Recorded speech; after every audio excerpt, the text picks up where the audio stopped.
إن الذين سبقت لهم منا الحسنى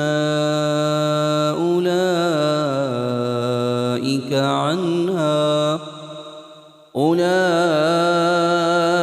عنها مبعدون لا يسمعون حسيسها وهم فيما اشتهت أنفسهم خالدون لا يحزنهم الفزع الأكبر وتتلقاهم الملائكة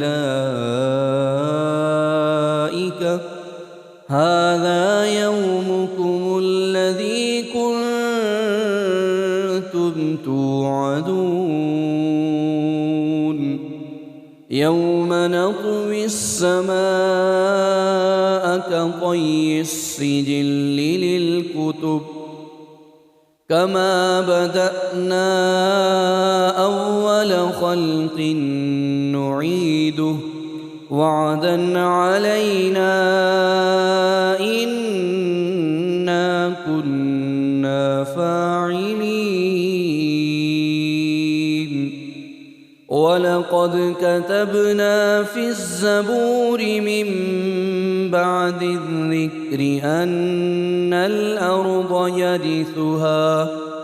أن الأرض يرثها عبادي الصالحون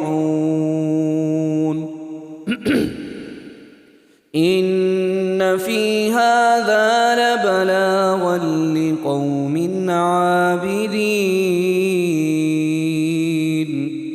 وما أرسلناك إلا رحمة للعالمين